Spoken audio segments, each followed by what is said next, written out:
Arriving here now, maybe inviting the eyes closed if that is safe and available for you.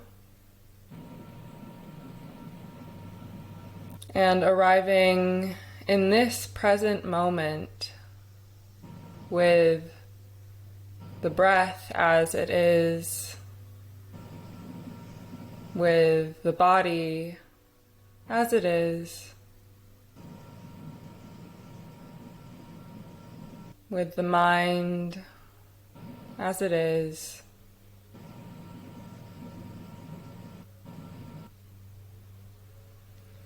And with everything within and around you, welcoming it exactly as it is.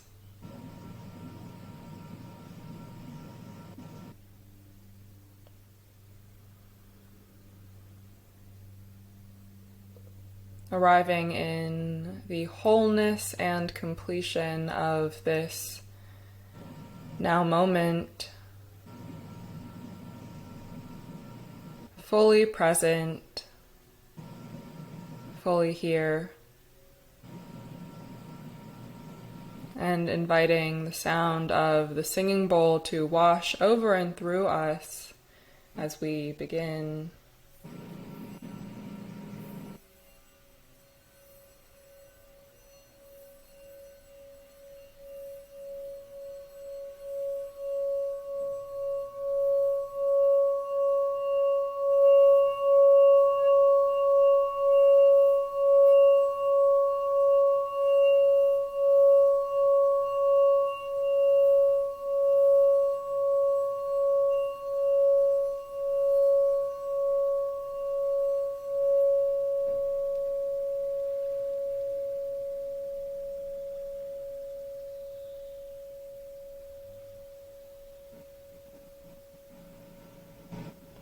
Gently blinking the eyes open if they aren't open already, and welcome! Welcome, I am Pei-Ling, and this is Spiraling Within, where we spiral within the present moment together, and it's such a joy to be joined again by a guest, and I'd love to just hand it over to you to introduce yourself. Hi, yes. Thank you for having me today. My name is Mihwa, and I'm an aesthetician, massage therapist, and lymphatic drainage therapist, and also nutritious health coach. Yeah. Nutrition health coach. Yes. And you also, I saw in your bio and what you sent over as well, that you also in your past you made soaps, and so you're also like a maker of things. Yes, I love creative things with hand, a lot of things. So I used to make soap, and actually that making soap got into this all different kind of certification or profession from the soap, making soap. Yeah, I'm so excited to dive into that with you, because the way that we connected was honestly, and when I came for the session with you of the lymphatic drainage massage, I have no idea how I came across your website. It was just a divine synchronicity of like the magic of Google, and it was just perfectly aligned about a month ago. And yeah, I was in a space where I knew that I was purging and clearing and just kind of have a bit of a gunky energy, and I had stuff to like clear out, and I felt like lymphatic drainage massage, which I hadn't experienced before. But that like was so perfect and supportive, because it really just does support the entire system and flushing. It just like helps that the process that the body naturally does on its own. And then it's just like giving it a little helping hand, and just with that manual movement and manipulation of the tissues and the lymph, like it really just helps flush everything out. So that was wonderful to get to experience that with you. It's absolutely, just you mentioned about it, like it's so true. Lymphatic, basic system it's like a river, flow of a river. So it's supposed to flow by itself nicely, beautifully. But what happened was could be disease or some, mental stress that river flow be distracted. Just like you put some rock on the middle of the river or something happen and blocked. And then river itself cannot flow or might be get muddy and it accumulates some water, doesn't flow anymore, and water get dirtier, maybe creates some bacteria growth and things gonna happen. So that's happened to our body too. So in order to up, unfortunately there is, if the body is healthy, it's flowing by itself, but if it's not, by disease or surgery, any destruction, then manual lymph drainage is the one to remove that rock from the river. So yeah. I love that analogy too, because I feel like and I'm curious what your experience with this is, of the difference between a rock in the river and the water itself being muddy. Because one, it's like the quality of the water, because, we see rivers all the time and there are rocks there and the river just expertly flows around the rock, and it's not just because something seems like it's an obstruction in our flow, it doesn't mean that it necessarily is, because just like the wisdom or the current of life is able to flow around anything. But then it's like sometimes the actual quality of the water, like the particles and the frequency of the energy that is flowing can take a different form. And that's almost like it feels like muddier water flowing through. And then if it's muddy or sludgy, then it's not going to be flowing through quite as easily as maybe if the water is just, straight from a snowy top mountain or something. Yes. So, sometimes that's what we need help, from massage or even, anything like meditation or chatting with, all these things. I think our human body, made out of the water. Most of our human body is made out of water. So just imagine these water get cloudy. What's going to happen to our body and our mentally? So for me, it's lymphatic drainage more of, it's of course medical treatment. At the same time, it's like a more spiritual work to me. Absolutely. And I love that we're talking about water, because this was something we talked about during my session as well, of programming water and the memory and the consciousness of water, and how we really, this Earth planet is so much water, and like the fact that we get to be in relationship with water and almost like collaborate with the water, because even if the water of the river seems like it's muddy, just like the chi that flows through our body, at the essence of it, it's actually pure. Like underneath all of the muddiness, there's still pure water. Like the essence of water isn't actually compromise just because there happens to be mud also present. So I guess I like thinking about that, because it's that baseline of vibrant health and flow, it's already there. It's kind of like sometimes just like parting the ways or just helping the rocks shift along to realize that flow is already flowing. Yes. And also, rock itself, like sometimes rock could be obstruction, a lot of rock could be, but rock can be a purifying water too. It's not like everything is the enemy, but how we receive it, how we treat it, it can be more powerful source for a different way. So there's negativity in there, but I'll get into wrong position, then we got to do something about it. That's.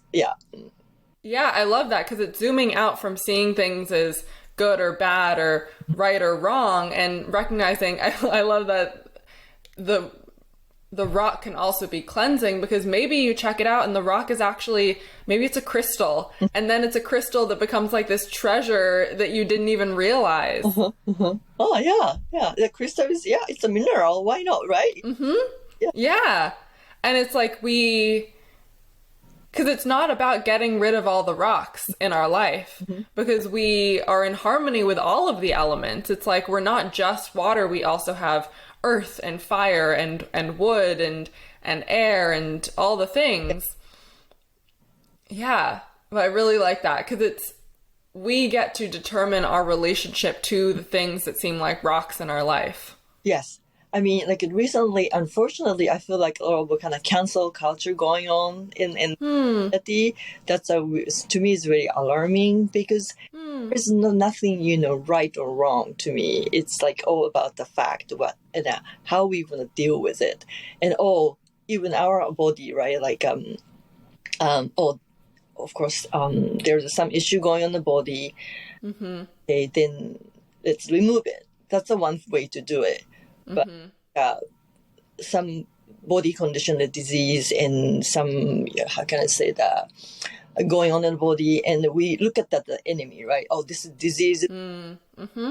But it's a part of us too. So how are we going to cope with it? How are we going to deal with it rather than get rid of it? Like sometimes we have to live it. And doctor would say, oh, you cannot cure that disease. Unfortunately, there's no cure. Maybe no cure, but we can live with it. And by accepting, how to deal with it. My story is going in all the different direction, but so that I feel recently. Yeah. Yeah. I love that because and I have so many examples of just experiencing that within myself or how I relate to energy within myself.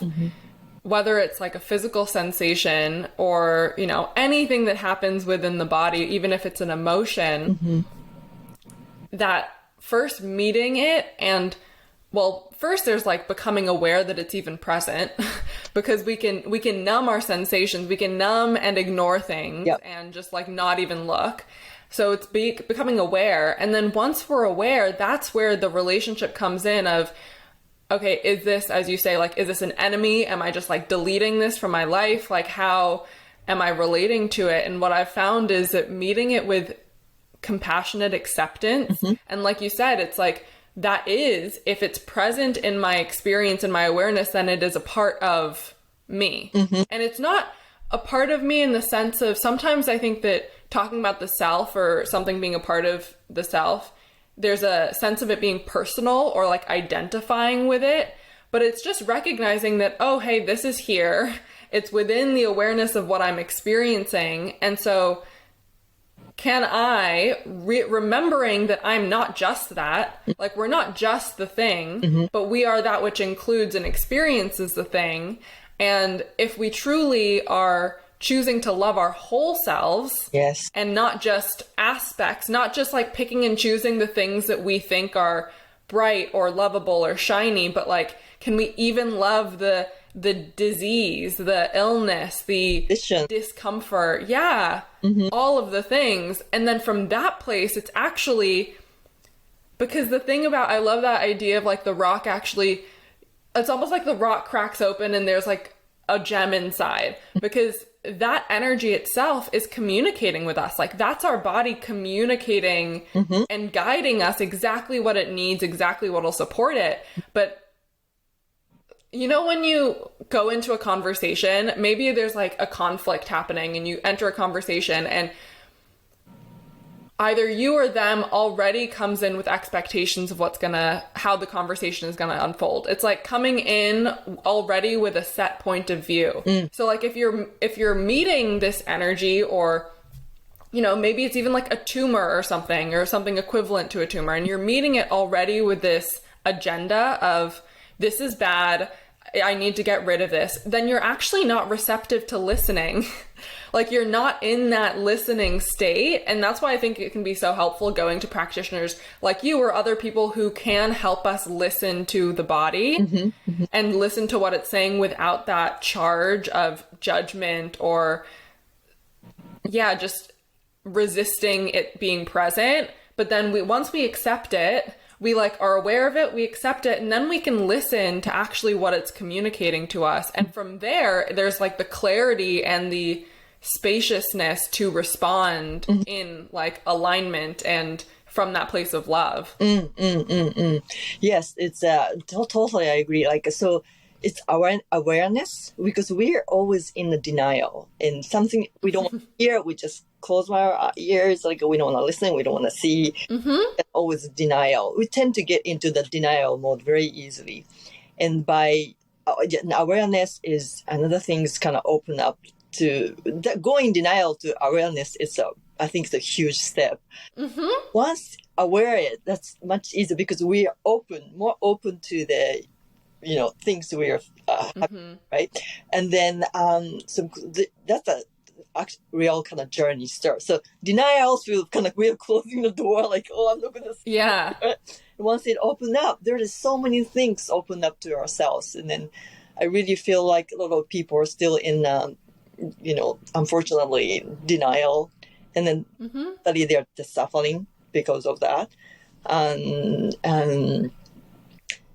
So recently I had a very interesting experience through my daughter. I have a almost 17-year-old daughter, and she was living with a horrible headache, migraine.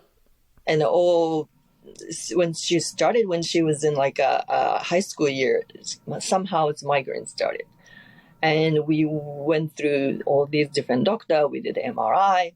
We just can't find the reason why she has a headache. And doctor just said, oh, unfortunately, she's going to suffer migraine rest of her life, so we can give her medication to cope with it. And okay. And then she got a medication, and okay, she will try a couple months, let's see. And she said, taking medication, headache is gone, but she can focus because like out of it from the medication, I think. And like she doesn't feel like herself. Someone is affecting her, no longer herself. So she was brave enough to tell me she will quit that medication. I'm not gonna take it. She would rather just accept the migraine and just and okay, maybe it might be stress, and we don't know. And then, how about you do meditation or yoga? But it's hard to tell the 17-year-old do yoga and meditation. No, I'm not gonna do it. And I seek for the spiritual guide. I talk sometimes, and he scanned her body, and he said, she has a lot of emotional stress. Probably could be friends, school, high school life is very stressful. So maybe she's really having a hard time. And he will, I will scan it, and she has some kind of blockage in the body because of that. And okay. And it cleared up for a couple of days, and she didn't have a headache came back. So now we need to find what's the real problem of the headache. It's not just a headache, it's more mentally. And I saw myself, if that's the energy is blocking, it could be Eastern medicine, like a Chinese medicine. So I asked the doctor, actually from my spa. There is a wonderful doctor. He checked her pulse, and he checked, that's an imbalance, and it's from the stress. And he did the acupuncture on her body, and that day, after finish her the acupuncture and then herbal medicine, she slept like a baby, first time ever. She told me. And then headache is not completely gone, but still sometimes comes a little bit in there. But she said she's not suffering anymore. So I think there's imbalance in the body, right? So that's a more medical thing, probably. But that imbalance comes from her mind. Yeah, so, lucky I'm not a migraine sufferer, and not good. I didn't have any, major disease like but through my daughter's experience, I really felt body and mind all together. And even through my practice, I notice people they separate their mind and body. And so many people are so disconnected from their body and mind, their spirit. That's what I feel from my work. Yeah. Yeah. Yeah, and thank you for sharing that story. Like it's such a testament to your guys' willingness to explore alternatives as well. And because if you even, it's interesting because I feel like that's a very common experience of somebody experiencing something that is just, they feel maybe some level of hopelessness, or they're presented like the Western medicine doctor is like, this is what it's going to be for the rest of your life, or basically reaching a dead end in Western medicine, and then realizing that dead end isn't actually, it's not a dead end, it's just a detour, and it's just rerouting you to the modalities, to the support, to the care that actually is going to be effective for you. And oftentimes that is like more of a holistic approach that includes, and more integrated approach. And also because acupuncture is something that I was so afraid when I was a teenager. When I was 17, my mom wanted me to go to acupuncture, and I was like, because I had really intense period cramps at the time, and I was just like, nope. I was just afraid of the needles. I was like afraid of being like poked with the needles, and I just was not desiring to experience that type of discomfort. But I'm so glad that I went back in 2020 was when I started going to acupuncture pretty much almost weekly. And so I've been going for the past like 2 years, and it has been one of the most consistent things that has just totally shifted my entire body and system. And it's so cool seeing the difference that acupuncture, or just how I experience the needles, has shifted. Like at the beginning, I went in for something, not a migraine, but I was going in for like my digestive system and chronic constipation, and really just improving flow in that sense. And so it started out as a very physical thing that I wanted, treatment for and support with. And then now it's turned into, when I go to acupuncture, it is just like me communing with my spirit, and it's just like very just spirit and energy. And that's the beautiful thing, because what the needles are really doing, they're connecting with our meridian lines, and they're just activating our energy body. And so our energy body is like, we have, yes, our physical body, we have our emotional body, we have our mental body, which is like the mind and thoughts, but then we also just have our energetic body, which it's a subtlety, or it's a difference that I didn't even necessarily realize was a whole body that I could be experiencing. And I feel like, I think most people are walking around without an awareness or connection to their energetic body. Like most people, like we talk about there being a disconnect between mind and physical body, and most people are really just thinking of the body in terms of a physical sense. And maybe emotions, like people are talking about mental health and like expressing your emotions, but there's this whole realm which is just like the essence of water itself. It's like the energy that is us. And the way that energy moves through us, because that's like the fundamental thing of how we interact with the world around us, is through energy. And then oftentimes those physical things that manifest, it's like they're, if you think about like the branches of a tree, they're like at the end of the branches. If something is coming up physically, it's because there's an essential energetic thing that's happening, and then that's manifesting in the mind, or manifesting in emotions, or manifesting in the physical body.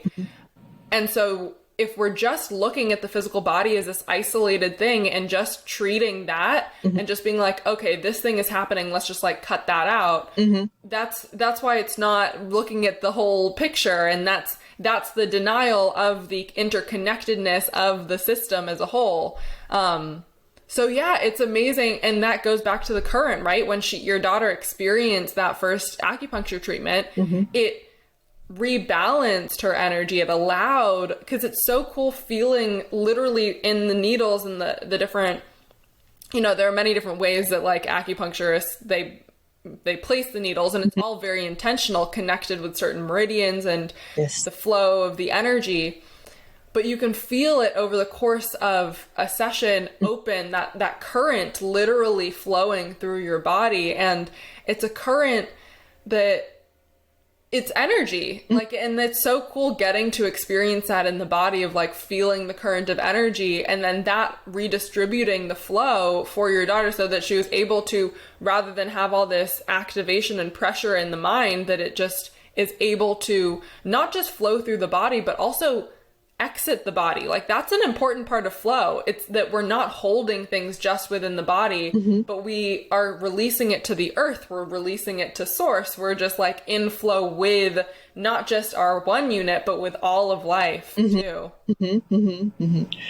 Yes.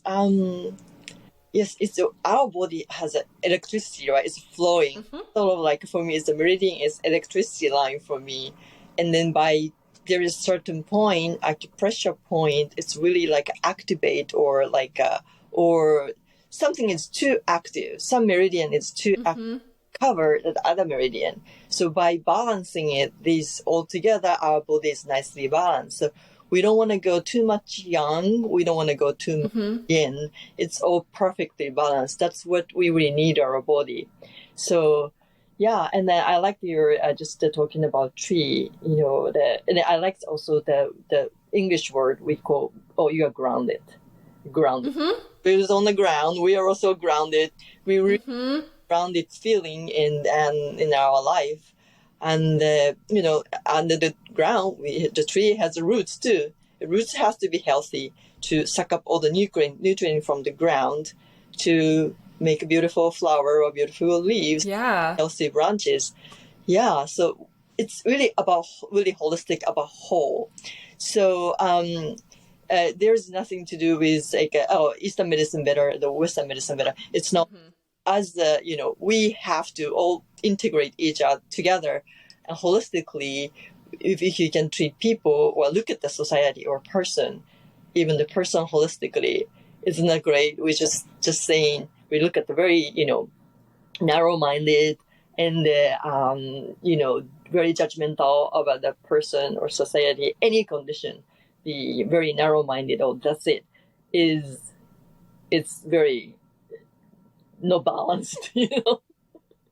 Yeah. And I think that's a really cool thing. I'm glad that you mentioned that about, it's not about Eastern or Western medicine they're not in opposition. Like, even that is an illusion that they're in opposition, because at least what I've found in encountering many different practitioners, but also just in my own like development of the way that I serve and going through and experiencing many different modalities, just like you, all these different trainings and things. It's not actually about the training. Like, it's not actually about that specific, like you could be a surgeon, you could be practicing through maybe you're like a psychiatrist, or maybe you're, you know, doing massage, or maybe you are a manicurist and you do nails. Like, all of these, it's about where you're coming from in that, your approach, your outlook,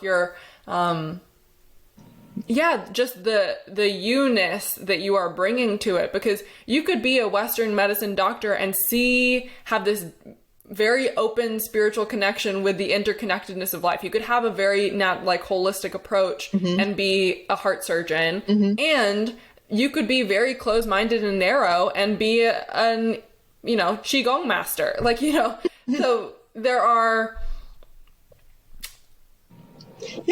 it's just not as it's not black and white, but it's kind of, and I think that's why when I connect with people, or I come across people that I connect with, it really doesn't matter to me what it is that they do at that moment in time, right?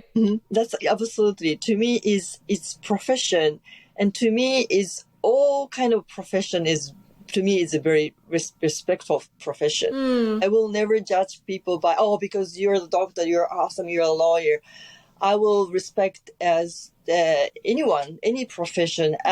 It's all, to me, it's all same, because we all need each other. We cannot just live just having engineer and a doctor in our life. We need different, the plumber. We need the food serving people. We need a restaurant. We need a gardener.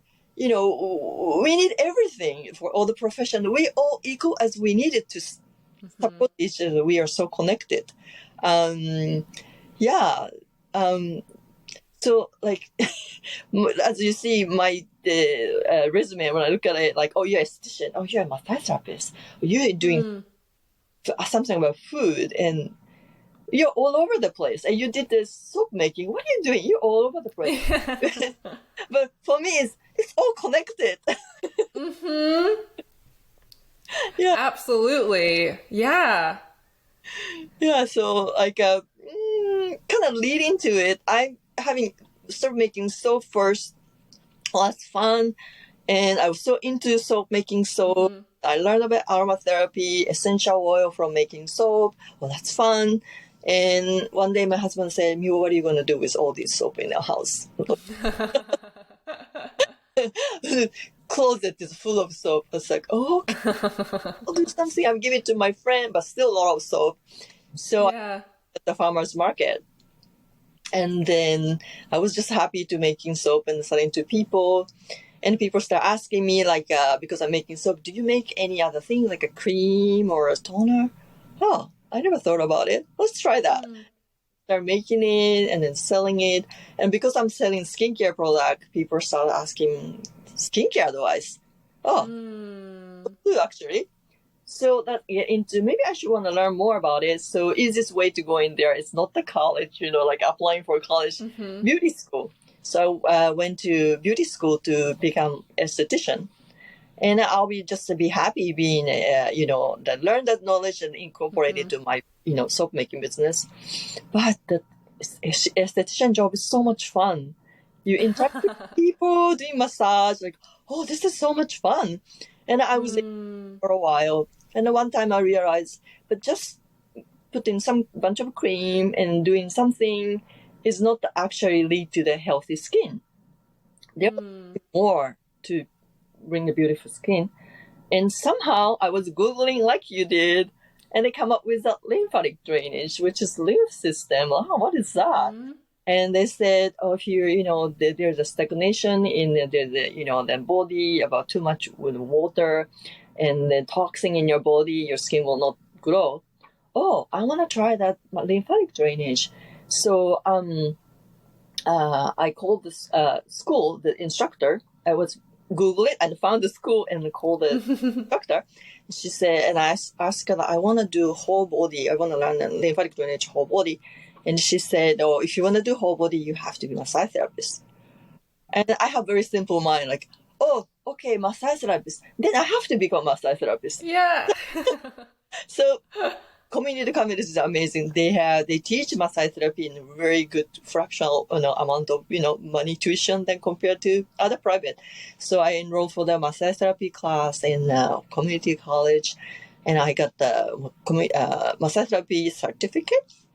And then I started practicing both at the spa. And then the spa director is really nice enough to give me 2 opportunities, and as esthetician and massage therapist. So whenever she needed me, like, Mihwa, can you cover that person? They need, okay, I will do it. And I was so happy to do both. And then eventually, finally, I get into lymph drainage because I can learn the lymph drainage. So I finally enrolled to the lymph drainage school and class, and I get, lymph drainage certificate. So keep rolling the things. When did the soap, so you went from the soap business to working in a spa. When did that transition happen? So right after I got the license, passed the test, so I was doing both massage, soap, and I was selling soap in the weekend, and I was working as an esthetician for a while. Certain time linked together, but eventually, to be honest with you, it's money involved. Being an esthetician makes more easier money than the making soap. Yeah. So I shifted to the more esthetician. But all this knowledge about soap making and product making is so much helpful to be an esthetician, because I can... Absolutely.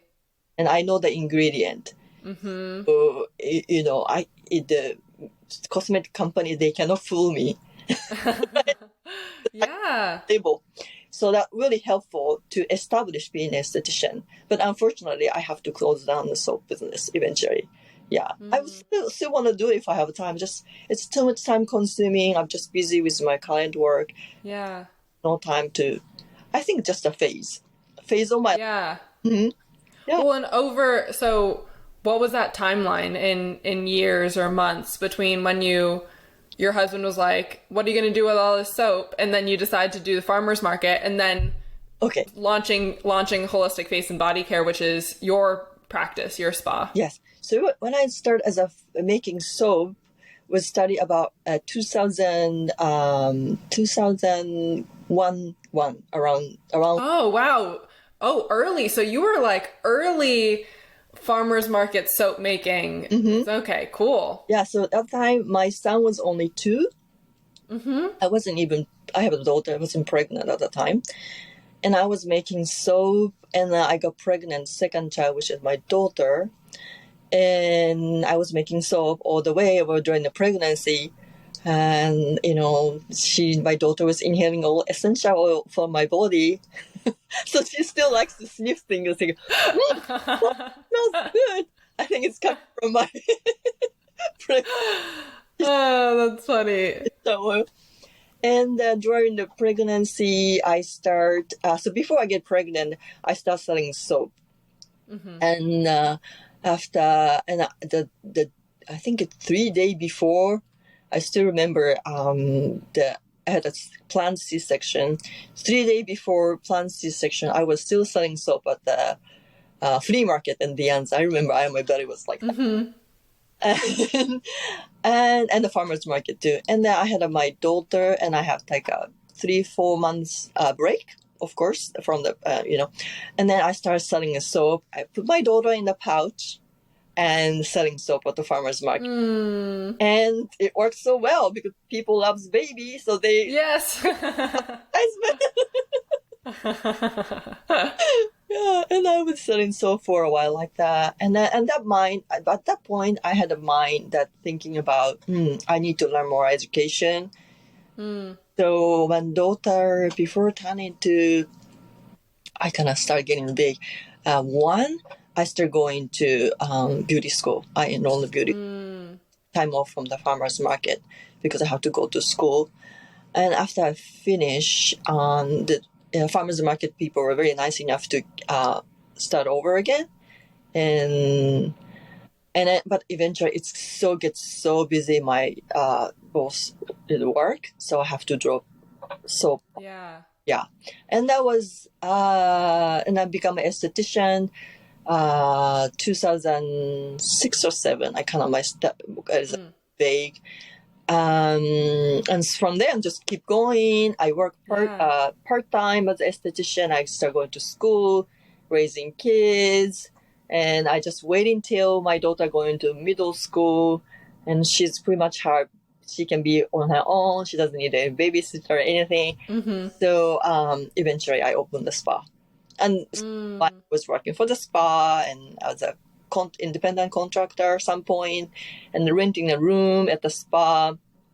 And then now I have my own place, and now there are 2 girls kind of working with me, just like we're kind of all together, comrade, 3 of us working together at the spa. Yes. Yeah. Mm-hmm. Which I love hearing the evolution of your journey over 20 years, over the past 20 years, because I think it's also just, well, personally, it's helpful to just listen to other people's journeys and the unfolding of their lives, being, 25 and at the in many ways the beginning of the unfolding of whatever journey this is that I'm on. Mm-hmm, mm-hmm. But I love how you, just like the river, we're so clearly going with the flow of life and just listening to, like, somebody would say this or somebody would suggest this, or you'd come across this thing and then you're like, oh, there it is. There's the next step. There's how life is guiding me in this way. And then you just keep following it. And then it just blossomed. It sounds like it just blossomed and grew and evolved on its own. Yes, so actually, that's true. So I don't want to tell my kids, like, what you want to be in the future. Mm-hmm. Who knows? Right? Yeah. Don't set up that, 15, 16, 17-year-old say, oh, you don't have idea what you want to be in the future? What are you going to do with a college? Oh, you're going to be in trouble. No, it's not. It's pretty much normal. Kids have no idea. That's why they have life. And Yeah. for myself, like, so let's say soap making of my ground zero, like zero. Mm-hmm. But before I came to US, I came from Japan. So I have another career in Japan. So Oh, you had a career even before the soap making. So that you went into, if that's ground zero, you were already in the negative numbers. Oh my gosh, it's like the tree though, right? It's like when the sprout, if the soap making is like the sprout coming above the soil, you had all of these roots that were your foundation that even prepared you to break the soil and do the soap making. Oh, I love that. So what were you doing in Japan? So in Japan, I was born and grew up in Japan. And then I went to, since I love doing with hands and things, creative thing. So I went to, it was art college. It's a college, but I was majoring in design, architectural design. So I was doing sort of like kind of architect kind of job. Like I worked for construction company. I worked for the architect's office, design office, doing all this planning and stuff. So I was more in that industry before I came to US. That was my previous, training. That's like a whole previous life that you lived. Yeah, it's nothing to do with beauty. Like it's just more men's, more guy thing in Japan. I was in there, and it's different life there. And when it came to US, because of my husband's job, and I just kind of lost. Like, oh my gosh, at that job being an architect, maybe I could have find it. Maybe I just wanted to reset my life at that point. So I started as a soap maker as a work. But before that, I had a whole different. So, which even when you were describing the beginning of making soap, it sounds like you just were doing it as a hobby. Like it sounds like you were really enjoying yourself making soap. And then there was almost like this overflow, this abundance of soap. And so you were like, oh, maybe I'll offer this and share this with others. Yes. And then just listening to the feedback of what your customers, what life was telling you, that really informed the way that you grew and developed. And I mean, also, even just like the courage, though, and the willingness to go to a farmer's market with your soap, like, were there any thoughts that you had of, oh, is my soap good enough? Like, did you have any doubts, or was it just like, I'll just go and see what happens? Yes, of course, I get the denial in the beginning, and I went to talk to the farmer's market manager, and I want to sell soap. Oh, okay. And I give it my phone number, and then can you contact me? Can you send me email, more information? Nothing happened. Fine. And okay, worst case, I get no, nothing else. That's okay. And then I waiting. Oh, maybe I should change the, way to approach him. So I made a gift basket. Nice. Yeah. All these things. And I presented it here. This is my work, and I want to sell this. Can you find more? Some spot for me. And finally, he get serious. It's of course, imagine like some lady with a foreign accent and even doesn't speak English very well, and then I want to sell soap. Who wants to talk to you? Oh, what is this lady with an empty, right? Yeah. Oh no, that's not a good approach. So I totally get that. So, okay, change it. And I made a gift basket and then present him. This is my work. Can you really, I'm really serious. I want to see. And yes, they send me information and a packet of what should I do. And overwhelmed by this packet because it's, you need to have a resale license. You register a business. All this business part has to do with. That part was overwhelming. I have no clue how. Yeah. But nowadays, internet and books, how to open your own small business. So I get the idea from there. Yeah. Oh. Well, and even in that, it's like the willingness to not just be dissuaded the first time and see that, because you could have taken that as a sign that it wasn't meant to be. Yes. Like you could have taken the lack of response as being like, oh, the door didn't open the first time, so maybe I'll go another way, which I think that I can just very much like relate to that, or see how there have been times where it's like it's almost like the mind is figuring out if it's a sign from the universe to stop, or if it's just a rock in the river and to flow around, Yeah, as I remember, as a teenager, as a child, I remember something kind of goes wrong. I feel like, oh, this is not meant to be. Yeah. People are kind of like, this is not for me. I could easily give up. Maybe because of the age, I was desperate to world open for me. So I think I was always desperate at that moment. And I had this sort of, it's not a good way to start with a fear, but fear came to US age of 28, and I have nobody. I know nobody really, and I have no career. Yeah.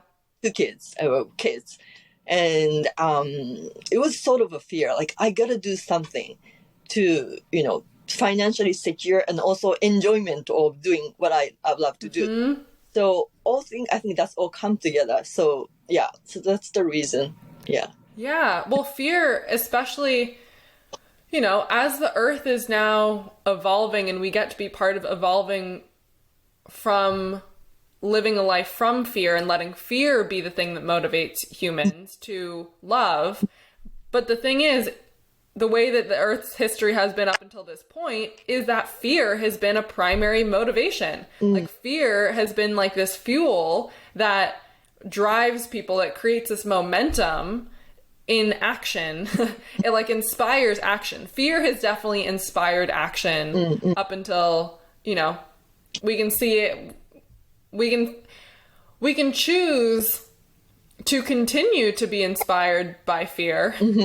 Like that's definitely one way that many people choose to live. And I've definitely gotten to experience that is letting fear be the thing that guides me, which that is valid and that works too. But then I just have found that I enjoy letting love and magic and joy guide me. Because the other thing is, it's like, at least something that helps me in that questioning of, oh, is this a sign that it isn't meant to be? When encountering something, because I think for me, it's also just like very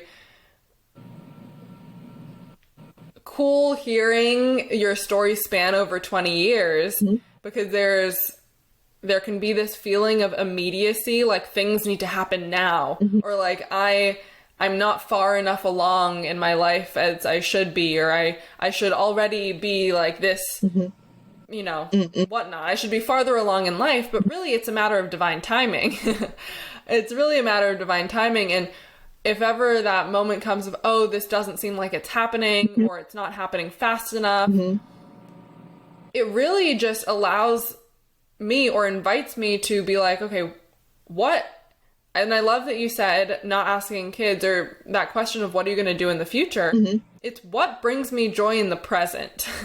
And I think that's the anchor for the soap as well. It's like making soap was what was bringing you joy in that present moment. And even though that thing changed, even though it changed and other things became your priority, like lymphatic drainage massage and being an esthetician, and you were allowed to evolve you allowed yourself to evolve what brought you joy. And then, the things that seem like they're outside of you, like your business, they get to evolve too. Like it's not a failure that you changed. It's really, that's the path. That's the joy of it too. But yeah, it's like what brings you joy in the present moment, because that is ultimately what is creating the future. Yes, it's nothing like I'm not quitting. It's just that I chose. I'm not me. 3 years ago. I'm changing. I'm evolving. Yeah. So I just want to choose what's the best for me in the current moment. I just want the moment. Really, that's bring me happiness. It take a while to realize that I didn't realize that when I was young. I was always looking at the huge mountain, top of mountain to climb. Oh, how am I going to climb that mountain? It's hopeless. Yeah. No. It was such a wrong thing. I thought that way. To enjoy myself, like when I go for hiking, right? And then sometimes it's not my body's not doing well today, but I'm going to hike away and look at the goal, like, oh my gosh, I have to climb that. But Yeah. when I start focus on one step at a time, oh, look at this flower. Oh, look at this. Yeah. Step at the, moment. And you just keep enjoying the every step. Guess what? I'm on top of the mountain. Yeah. Yay. Yes. Oh, and I mean, I love that you talk about looking at flowers while hiking, because that's exactly what I'm like. What I enjoy about walking is relishing in each moment of it. It's getting to look around and be like, wow, look at the amazing miracle that is all around us. And then next thing you know, you're at the top of the mountain. Yeah. And I also love that, if you were to just, like you said, look at your resume or see all these seemingly different or disparate or disconnected things, it's like they're all connected because they're all expressions of you, and they were part of your journey and your path, and the way that you uniquely weave together these different modalities and these different skill sets and bodies of knowledge is all of that gets, it's just unique to you. Yes. And it makes sense to you, even if it might not make sense to, like, somebody who might just come across. And I think for me, the same thing. It's like, for example, before our conversation today, this morning, I was just in the flow of inspiration of writing a new song on the guitar, which literally just a couple months ago, I was like, guitar is not for me. I'm just going to focus on piano. And then I was like, no, maybe I'm not going to do piano. I'm just going to sing. And then just yesterday or the day before, I was like, maybe I'm actually not here to write songs. Like, it's like, and yet I was fully just in the joy of writing a song on the guitar, and which was very unexpected. And it may seem like that's one of those things where I could be like, okay, how does this relate to anything that I'm like, how does this relate to, and how is this going to connect? Like, is this even for anything? What's the purpose of just doing it? But those are all future questions. That's all going back to the different bodies. That's all the mental body being almost disoriented. Like, that experience of, like you said, coming to America and feeling lost. Like, the part of you that feels lost, it's the mind. The mind that's like jumbled or doesn't know what's going on and wants to hold on to some sense of just some sense. It wants to know what's happening, and that's how it's programmed to feel safe rather than to feel in fear. Versus just dropping down like a foot below the mind, if we're just in the heart and the joy of the heart, and like I'm like you, just that experience of creation and creating with the hands and just enjoying being, all of those questions just become bloop, bloop, bloop. They just float away when we're just fully present. And then we look back and the mind gets to be like, oh wow, look at the amazing way that all these things connected that I didn't even predict and couldn't have even imagined, but it happened to be even more magical and amazing than I imagined.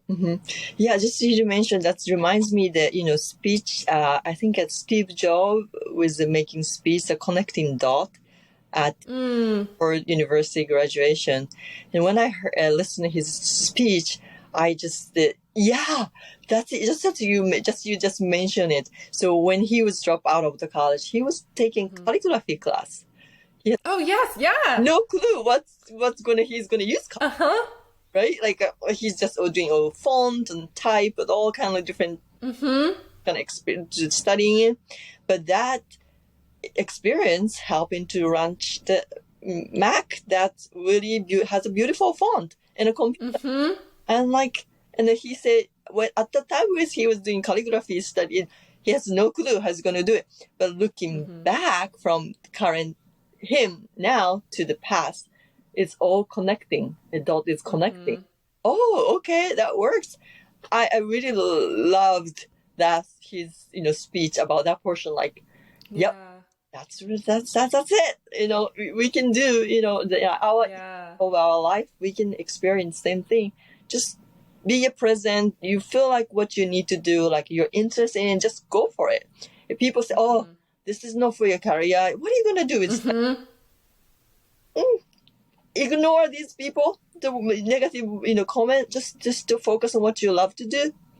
And then by doing this, you will see next step or something come up. Just be positive and just enjoy life. Yeah, absolutely. And I think what the element of remembering that I'm not alone, I think helps me in being in the present moment. I don't know about you, but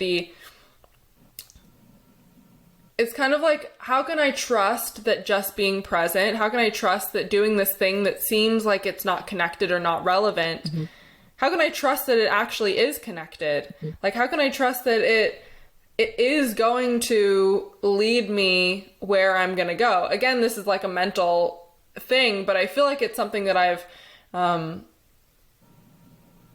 can just like pick up in what people may think. And also it's like a familiar thought to me of, just that doubt, the doubt that this is where I'm meant to be. It's that, which is a very fundamental thing. It's, I should be somewhere else. I shouldn't be here. And that goes all the way back to how we began talking about awareness and acceptance. Because a big part of being present is just accepting that you are here. And this is where you are, that you're not like, I'm not on a beach somewhere, even though within my consciousness, I can experience that. And I don't know if you practice any, like, whether you call it like visualization or just essentially like journeying or traveling within the consciousness where, and this is something that I also talk about with like conscious manifestation of, if you're creating something, embodying that feeling now. So like visualizing, fully experiencing within your energy body, within your whole self. Say it's, maybe it's me performing a song that I've written in front of like a crowd and everyone's singing the song. So it's, rather than be like, oh, that's outside of me, or I should be there now, or I shouldn't be just where I am here now, that I can, in this present moment, actually feel what that feels like now. I can experience that now, and then that unlocks, that actually creates and opens that pathway between that moment and this moment, if that makes sense. It's like, it literally, it grows that branch. Well, the branch already exists, but it like keeps that line of sight open so that that future potential is actually something I get to experience now. And then I don't have to wait. Like, I don't have to wait for that to come because I get to experience the joy of that now.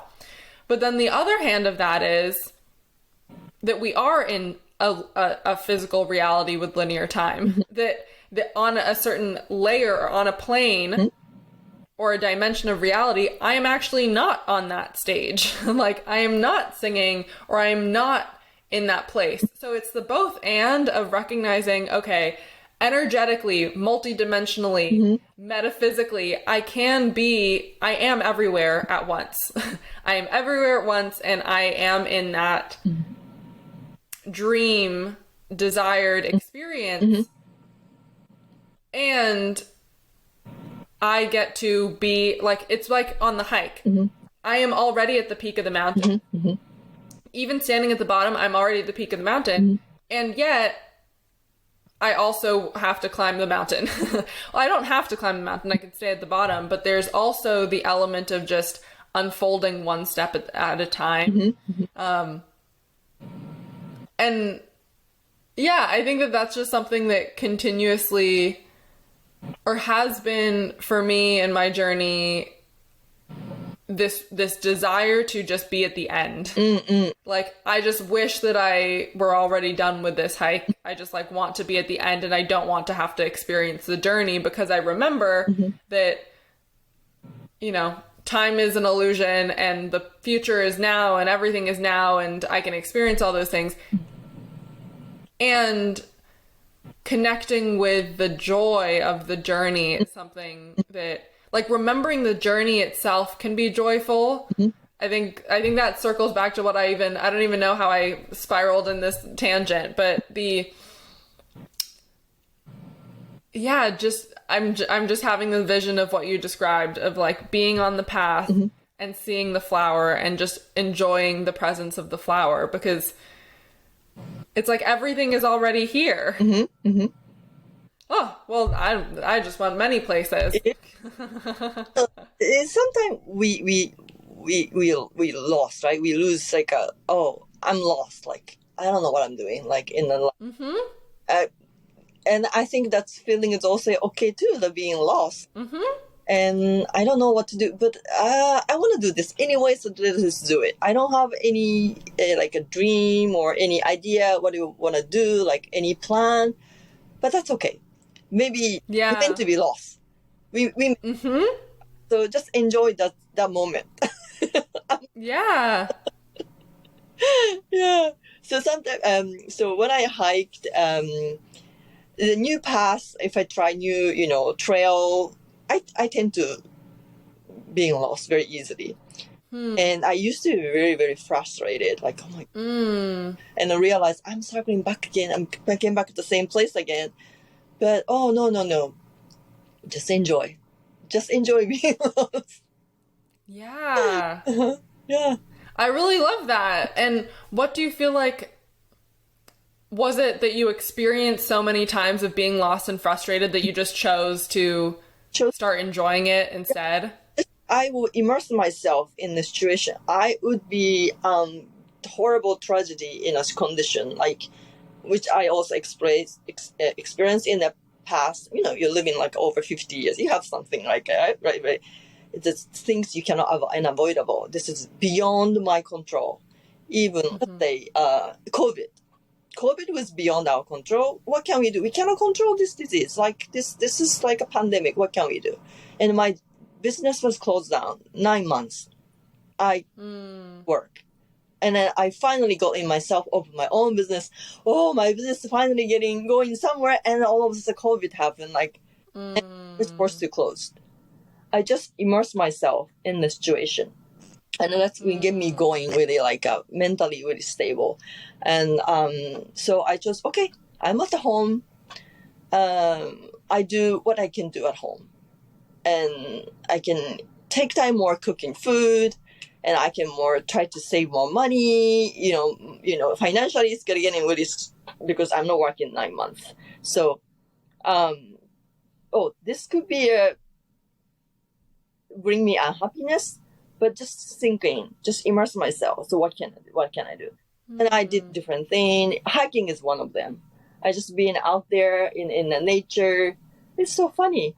Nature doesn't care about COVID, right?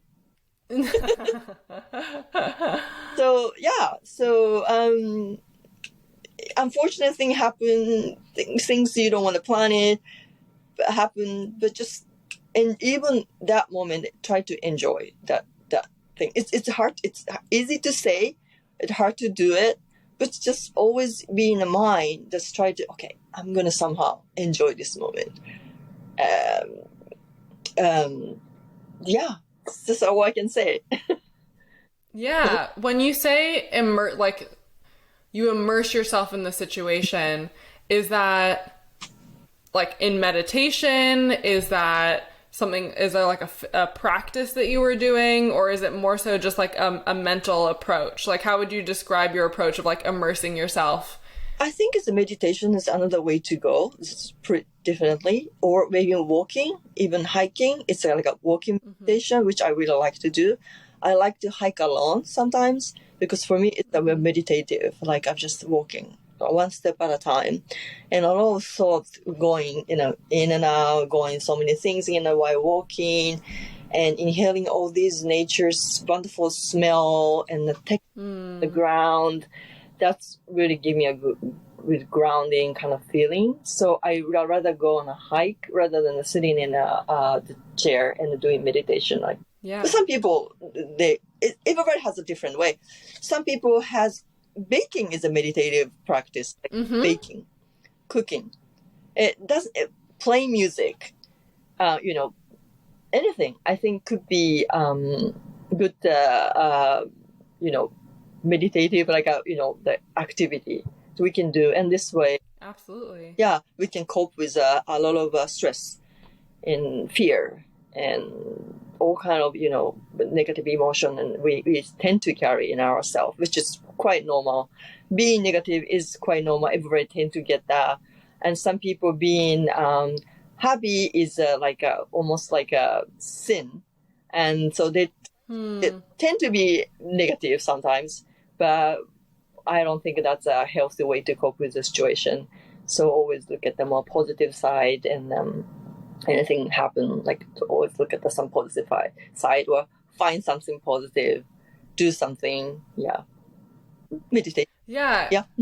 Yeah, I love that you talk about the different, because really meditation, there can be this conception that meditation is just you just sit still and your mind is empty. But really it's like more so just a quality of awareness of anything that you're doing, and you don't have to be just sitting still. You could even be watching a movie. Like I've watched movies as as a meditative practice, and it really is that quality of awareness of, okay, what am I experiencing in this moment? What is happening within my inner world and my outer world, and just like allowing and accepting it as it comes. Because that, the being with any energy, because I personally, I resonate more with the language of energy just being neutral. Like everything is just inherently neutral, and whether we experience it as, you know, the mind labels as positive or negative, that's like our lens that we put on it. That's like the way that we experience something that is inherently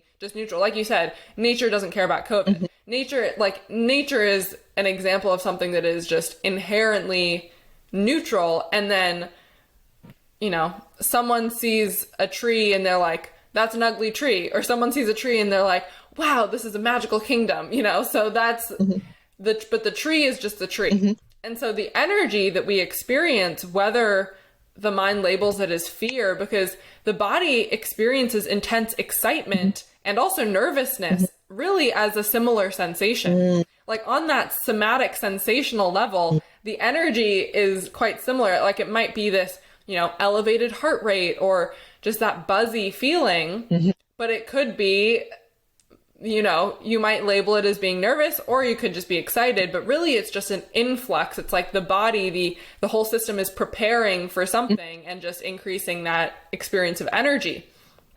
And yes. yeah. And so then it's like, how do we relate to that energy? How do we want to experience the flow of that energy? Because the cool thing about energy is that it inevitably shifts. It changes, it moves. That's the nature of energy. It's not stagnant in one place. And the cool thing about like meditation or just the practice of awareness is watching an energy. You can literally watch the energy change within the self. Like you can watch how the energy shifts or stays the same. You can just like watch it. And then just that quality of witnessing, it helps separate, because sometimes it can be helpful to separate the energy from the self, if that makes sense. Like seeing it as being not, like you are not your thoughts, that type of idea. Like watching your thoughts go by, because you're the one watching it, you realize that you're not the one, like you aren't the thought itself. Like you include the thought, but it's like clouds in the sky.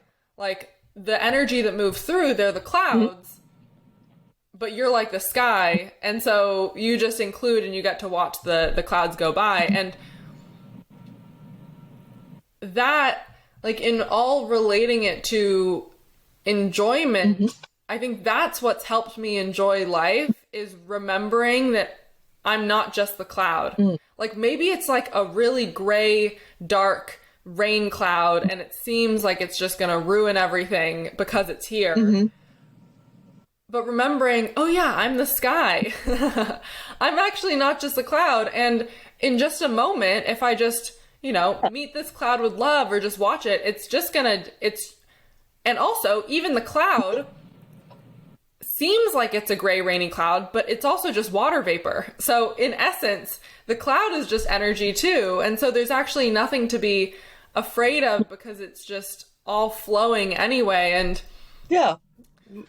yeah, just remembering that I'm not the thing. I'm the thing that, like, I include. Mm-hmm.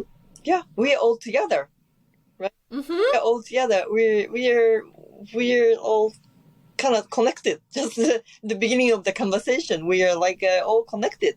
We are all together. We are not just a dark cloud. We are maybe the sky, and we are the part of the universe. We are all connected. Mm-hmm.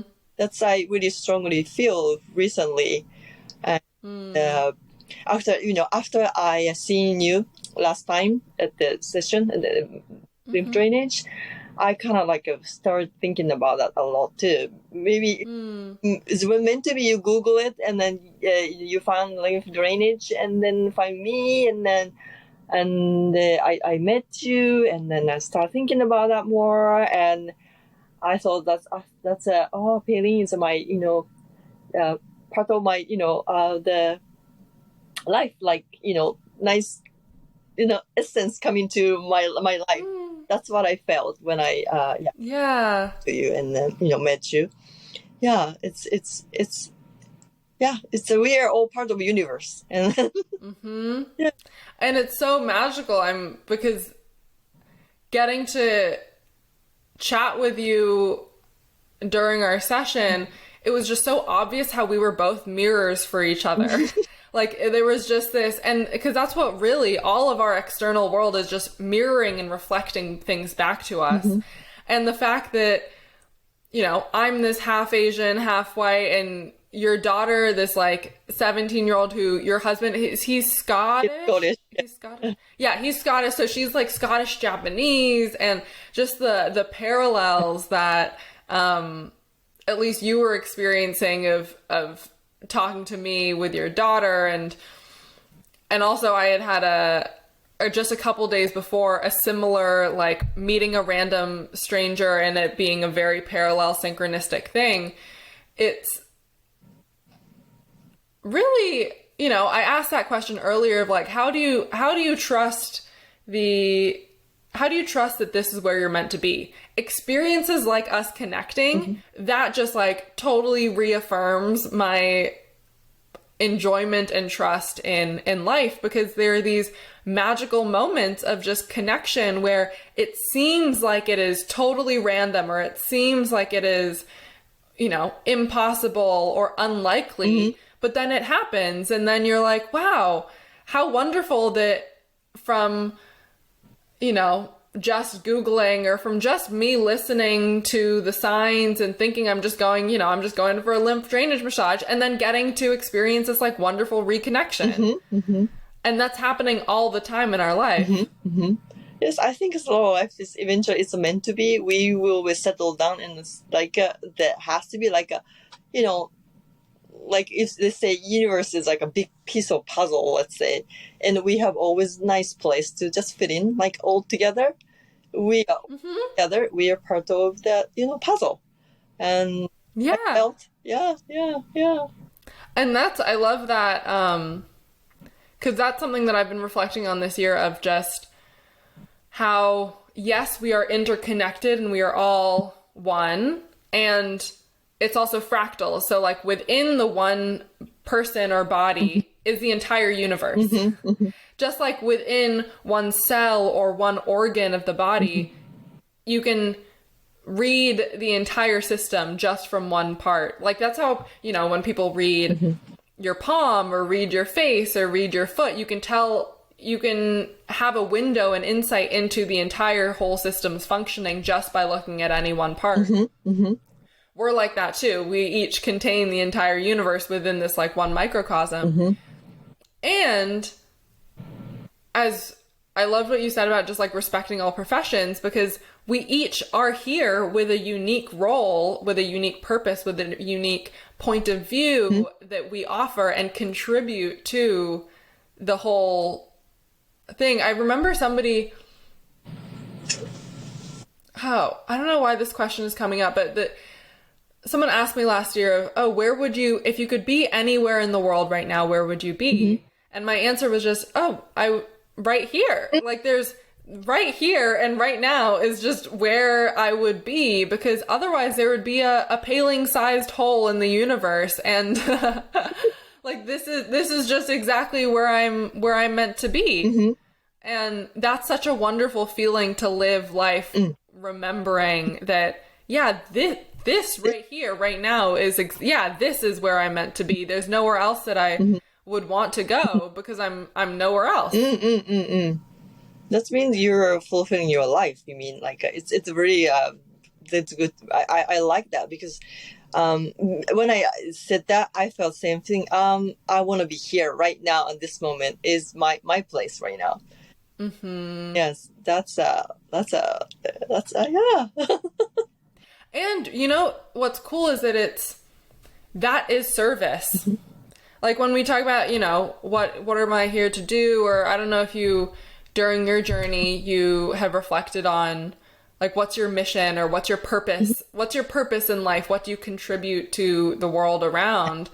That, like, being here is the service. Just choosing to show up and be fully present with the life that is around you, with the people around you, with the flowers and the plants. Like, that is service in and of itself. I love that you also talk about grounding, because this was something that I realized that a program that was playing out for me was this, that I need to almost like try to be human because I'm very, a lot of my memory or just experiences or what I'm here bringing forth is not of Earth. It's like of the stars and a very cosmic, and it's just like not of Earth. And so this feeling like, and this is a relatable feeling, whether you feel like you're from the stars or not, of just being alien or being different, being a minority, being someone that does not fit in.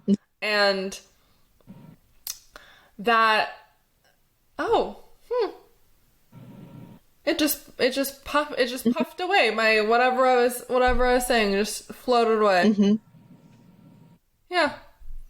I don't remember what I was saying. Yeah, you know, it's interesting. This morning, I'm not sure it's completely related. This morning, I have that sort of like a thinking, like, oh my gosh. I think it was sometimes about God, because I'm not just I'm not denying any religion. I just didn't have a happen to expose to this each different religion, so I don't have any specific religion to practice. But I know I'm very spiritual, super spiritual. And I'm thinking this morning, I'm thinking of God. So what is a God? Is he really look like a human, or is he look like a Buddha, or does he look like who is he, right? Or who is they? And I realized maybe we are all part of the God. We're just like an energy source. We are just a light. And in the universe, we are floating around. It's the energy and die. You know, our energy is going back to the universe, and we all connected. We are huge. And then if someone is about to born, it doesn't matter. It's from the connection with the woman and the man, or it doesn't mean it's coming from the a little tube. It doesn't matter when the person is born. Created, and one of the energy or someone says, "Oh, maybe you should go to enjoy this life, realm of life again." And we come in as the energy, we get into that person's body, and we fulfill our life here as part of the universe, and we go back. Maybe we just keep doing it. So people are already watching us. I mean, not people is good meaning, but energy, so many different energy sources already part of us, we're looking at us. So there is a place that's meant to be. So sometimes you don't have a feel like, oh, wow, everything worked out so well. Like, how did it happen? I feel like, maybe the universe is telling us to do that, or like they guided us to do that. So that's why I always very open to any positive reaction or any denial. Anything happen around me is just universe is telling me, to guiding me to do, and I'm the one have the choice. But sometimes you feel like some kind of like, guardian angel is whispering in my ear, like, that seeing something like you go for the shopping, you see something like some kind of a sign there. And I get that. And very intuition is like, oh, let's do this. And it worked out very well. So we are not alone. We are always part of something. We're just not aware of it. I'm sorry. I'm everywhere as I'm talking about, but yeah, that's my feeling. Oh my gosh, that was so beautiful. Yes, I love it. It's what is God? It's like we are each God, because it's the God energy that all these different religions point to in their own way and describe in their own way and offer paths to connecting with in their own way. Yes. They're all talking about the same essential thing, which is just this universal energy, life force energy, chi, prana, like just source. Yeah. And that source is God, that infinite consciousness, that infinite energy that is always flowing. It's like we are one with that. And when we remember that, that's that shift from denial to awareness, or that shift from, people talk about spiritual awakening. That's really, at least in my experience, there are levels of it, because, say you start out with just like a tiny narrow view, and then it just keeps expanding until there's no walls there are no walls that are closing anything out. You're just like open to however it unfolds. Yes. But that living life from that remembrance that, oh yeah, I am everything that seems like it's God that is outside of me is actually already within me. And for me, it's like those signs and synchronicities. Yes, there's absolutely other energies, other beings of light that are angels that are supporting and guiding us, that we collaborate with, and ourselves too. Like the divinity that we are is constantly guiding us and communicating with us, whether we call that our intuition or our spirit or our soul. And how beautiful it is that we just get to, and that's why it's like, I can trust the part, if ever those parts, I think it's been interesting in this conversation. I think a lot of different like confusion parts or mental parts have surfaced to be voiced, but it's like, those are just parts. They're just clouds that are drifting through. And I welcome them, because I know that they're just, welcome to be here. It just like that feeling of you describing being on a hike and feeling lost and just embracing, like, what is it like to just surrender to and enjoy that feeling of being lost? Because when we actually let go and accept the fact that we're lost, then anything becomes possible. Yes. It's like when you actually accept that what is here, then it's like, there are infinite possibilities that are open, just like how we were talking about, or I was talking about at some point of entering a conversation when you have an agenda versus being receptive and listening. Like once you've accepted it, then it's like all of the doorways are open and you can actually just receive and experience what is here for you. Yeah, absolutely. Yes. Yeah. So don't worry. No fear. But like, even if you do worry, and even if fear is present, like I love even just hearing about your soap making journey, right? Because fear serves us too. Fear is a gift as well. Worry is a gift. The rocks, the mud that are like, maybe all the rocks and the mud and that I was experiencing, that gunkiness that led me to lymphatic drainage massage, all of that was leading us to this very now moment. Like the fact that I then booked a session with you, got to connect, Yeah. So it's a moment in my life, like anything, something goes wrong, like, oh, okay. And yeah. Okay.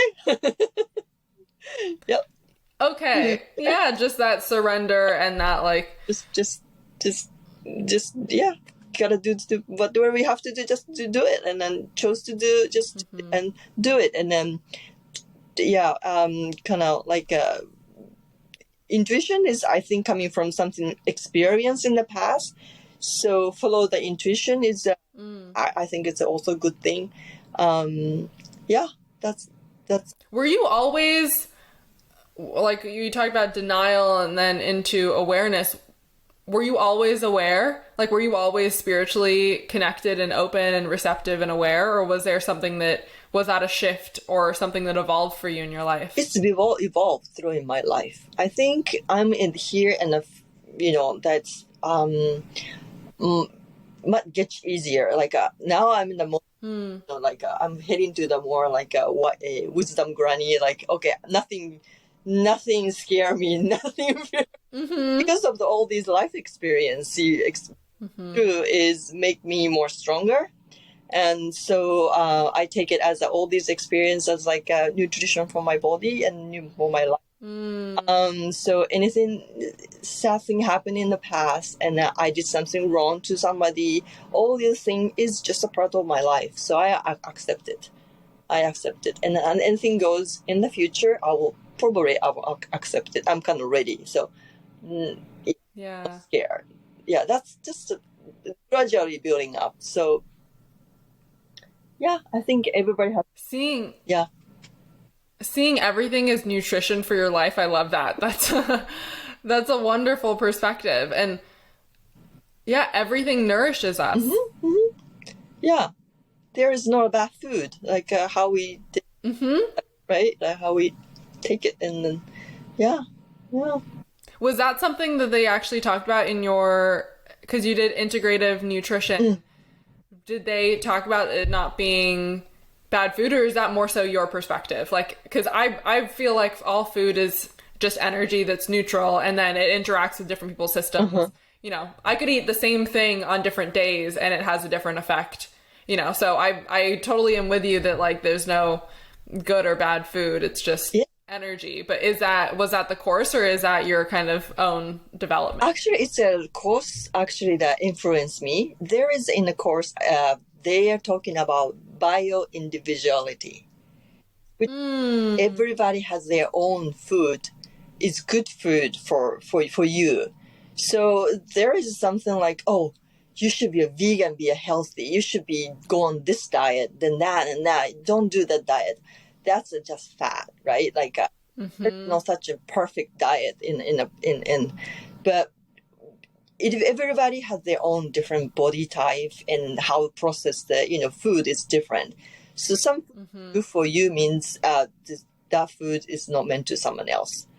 So in a class, like we have to search, we need to guide people with which good food is individually fit on each person that they talk about. That's Yeah. I love that. And I mean, that's something that I've definitely, I watched, I don't remember what the documentary was called, but I honed in on that at some point as well in my journey, that it's like, it's really not even taking any prescribed like diet, like you're saying, but it's in this continual communication with the body. And it's like this experiment of just testing the body and being like, how does the body respond? And then discovering how my unique system works and what supports it. And then also in that bio-individuality, it's like our biomes change throughout the course of the day and the month. Like even with like the monthly cycle, something I've been noticing is that around the time of ovulation for me, I have this spike in cravings, and I just like want food, and like I want just like, just energy in forms like heavier, or like meat and, carbs and stuff like, and then it's like when my period comes, I'm like eating carrots and just mango. But I could look at that and be like, oh, I shouldn't be or that's bad for me. But it's really just listening to the body. Yes, your body is, listen to the body and what you want to eat. And maybe that's sometimes unhealthy food. When you take that unhealthy food, you feel sick, then maybe that's unhealthy food for you. But you feel like energetic, like, okay, that's your body needed to. Like, so if you need to eat meat, you should eat meat. But if your body I don't want to eat meat, you're listening to your body, don't eat meat. It's okay. So when you take the food, how do you feel? Like you feel more sick, you feel more calm, then more positive. That's the food's probably good for you. And by eating food, I feel sick. And probably that food we shouldn't eat. Yeah. Well, and also it's like, just like we've been talking about this whole time, how are you eating the food? What is the energy that you are putting into your body along with the food? Like, are you eating the food? And this is something that I've definitely just shifted to joy. Like, everything that I eat, even if it's something that a prior me would have labeled as like unhealthy or bad, eating it, just enjoying it. Like, if I'm going to eat ice cream, I'm going to enjoy that ice cream because that is informing the energy of how my system is receptive to those nutrients versus being like, like in this conflict or this struggle, my body's not actually going to receive the nutrients of that food or of that energy in the same way. Yes, don't be guilty eating food, right? Like, oh, I'm supposed not to eat this. Oh, this is not good for the diet or my health. Or people said eating dairy is not good, but I'm eating it. When I have the food, enjoy the food, and of course we are taking some lives. If we're eating meat, we're taking life of the animal. So I always want to eat that every bite of it. I really appreciate. Thank you for sacrificing body, your life to feed me, and I gratitude, and I eat. So doesn't mean I'm gonna disliking the vegan people. No. It's everybody has their belief. If you have a belief, just go for it. But our body, this food is good for our body, and some food is not good for them, even that same food. So just listen to the body. Because the body, like you were saying, of like just noticing how the body feels when you eat certain foods, the body is offering you feedback of whether you feel energized. And, maybe you really enjoy, like for me, maybe I really enjoyed eating, popcorn, but then my body is like bloated afterwards. And I can listen to that, and maybe I still choose to eat popcorn. And so that's just me, making that choice. But I love what you said about just eating with gratitude, because even with fruit, like whether it's meat or not, anytime I eat fruit, I just am so appreciative of the people who picked the fruit. Yes. Like, there are people picking fruit, and there's all of the water that went into the fruit and the sunlight and just everything that comes together to create this magical pocket of nutrition that then we get to enjoy and receive. And then our bodies, like being so grateful for the body and the way that the system literally takes something like a blueberry and turns it into me, like turns it into energy that then I can experience. And so, it's all amazing. Eating food. Yes. It's another, we can talk about food, like another, we could. We could. And I think this is a great place, though, because, we've talked about soap making and your journey and food and God and all the things. Like, is there, as we close out, just if you're speaking to everyone listening or watching directly, anything that you're inspired to kind of offer forth, maybe from your experience or just anything? The floor is yours. I pretty much talked with you today. Like, I would like to share, but the one thing I can really be sure is, I think it's from Dalai Lama. He mentioned we came to this life to be happy. I really want everybody to be happy and find a way to be happy. The reason why I'm doing this job is really ultimately making people happy. And it sounds very cheesy, but that's really my feeling. So, yes, we came to this life to be happy, and whether that's through soap making or being an esthetician or massage or writing songs or creating art or going on a hike. It's a beautiful reminder just to kind of leave us with. So thank you so much, Mihwa. It's been so fun. I'm so glad. And thank you for having me today. And thank you to everyone watching and listening. Take care. Thank you.